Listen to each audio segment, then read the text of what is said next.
Ay, kasalukuyan ako nasa Queen's Wharf. Okay, matatanaw nyo, mababanag nyo ang paligid nito. Okay, bandaro na yung Tepapa. Okay, ang yun, may bandaro na sa corner na yun ay boat shed. Ayan, ito ang paligid. Ano ngayon, siguro mga 12:40, around 12:40.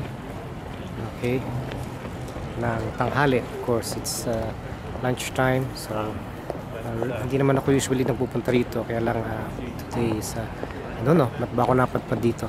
I-zoom natin dun sa malayo yun, nakikita nyo parang may mga sumisirit na water. Ano nga ba yun? Oh my God, I don't know what that is. Saan ba yun? Saan siya?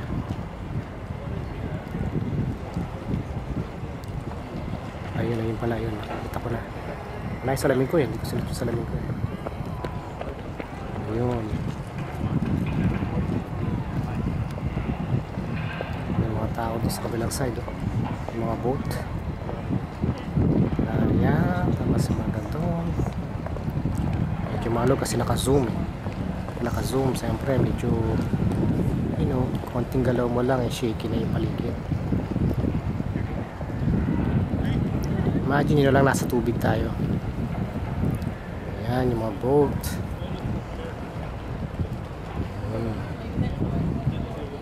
Tama no? Ayan yung paligid. Ayun ang okay. Ayan. Tumatakbo-takbo pang tao dun sa malayo. Okay. Para makita nyo ko. Zoom out tayo. Kung gaano kalayo yung tao yun. Ayun, ganun siya kalayo. Okay ba? Ayan, dito rin may mga tumatakbo mga tao dito. Ayan, dito sa mga tao. Tepapa. Meron pong art. Hindi pala ngayon sa September pa yun, October pa yata yun. Ayan, ayan paligid. Papan down ko lang para makita nyo nasan ako. Kumaga, akala nyo naman eh malayo ako sa tubig. Ito lang ako sa may tubig. Ayan yung mga ayan sa mga bato-bato gano'n no? Okay, so lalayo natin, papa natin up he goes. Ayun doon. Okay, ayun may barko doon ano? Kaitaki ba yun? Hindi yata. Ayan mga ano yan, mga liners na yan, mga ano yan, magpunta ng mga South Island, nakakarating ng South Island yan. Zoom natin para makita nyo kung ano. Yan, mga tao dyan. Mga tao ba? Hindi ko na makita, wala yung salamin ko eh. Yan, yung mga tao. May helicopter pa doon no? Tingnan naman.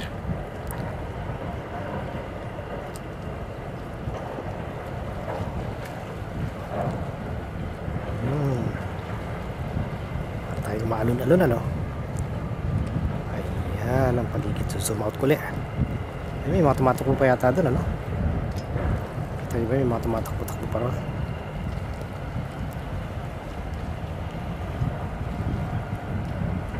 Ako makita ng tao. Ayun yung mga tao. Tapos zoom out natin.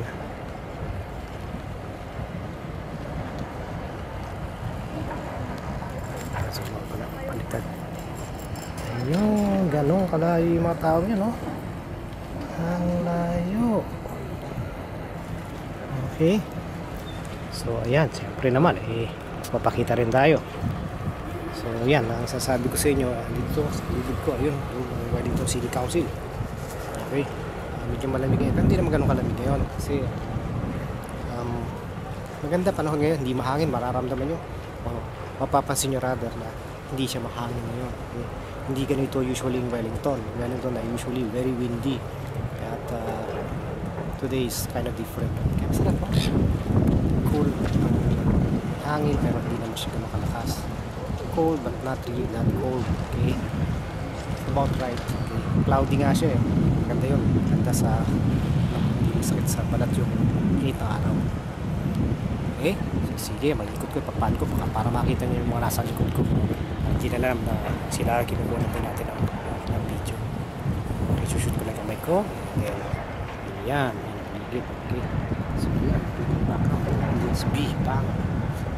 Arena. Doon marami mga tawag ito, mga activities, mga presentations. Usually, ginagawa doon sa USB. Okay, yung world of wearable art doon din ginagawa. So it's just a venue. Place lang naman yun. Nothing really special about it. It's just a place na to accommodate a lot of exhibits. Yeah. So sige, yan. Pakita ko ulit papaligid. Ikuti ko lang ng tao dito. Meron lang pa dumadaan. No? Ayan. Usually ganito matao dito eh. Kapag lunchtime, jogging. Hindi lang lunchtime. Usually every time, most of the time. You see people running, jogging, doing their exercise. So, malapit dito yung airport. Dahil yung mga aeroplano, madalas didinig yung take off. Okay. So yan, marami rin ibon. Makapansin nyo mga ibon yan. Mga cute lang yan, maganda lang yan panoorin. Pero huwag titid yan kasi pag finid nyo yan, ako, talaga naman babalik-balikan ka. Minsan pati hawak mong pagkain, ang tawag ito, kukunin nila. So ayan, okay, so sige. I hope medyo pwede na tati pang YouTube ito. Okay. So, ayan. So, yun. Paligid natin. So, mga tao, ayun, paligid natin. Ayun, ang Amora Hotel. As usual. Yun eh, mga nabibinig ka pa. Doon sa mataas, doon i-zoom ko, doon yung tinatawag na 360. Yung sa taas na yun. Nagpunta na kami doon sa mataas na yun. Ayun, tinatawag lookout. Yan, lookout yung mataas na yun. May parang katabi ng tower na yun. Okay, nagpunta na kami dyan eh. Okay, sa top na yan, kaya tinatawag na 360 yan. Kasi makikita mo ang Wellington 360. Pwede mo pala tuktok kasi. Kaya pag umikot ka, makikita mo buong paligid yung airport, all over. Paligid ng Wellington makikita mo. Kaya tinatawag 360. Ayun. Masarap din mag video doon. Gawa na nga ang tawag to, kita mo lahat eh. Parang sabi, eto ang Wellington. Yan, ang point doon. So, zoom in ko lang para makita nyo kung gaano kalayo yun. Okay, yung may part doon, makikita yung top na yan. Dyan, usually maganda mag-video, picture taking, syempre. Okay. It's a nice place, kumbaga. Sa hindi naman exactly nice, pero pinupunta na matao. Okay, so yan.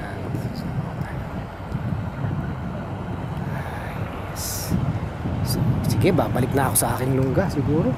Kasi matagal na eh. May mga mga tao dito, nagtatakbo-takbuhan pa sila rito. Ayan, sige, mga birds. Sa top ng bird, ng pole, meron ding makikita kang bird. Ayan.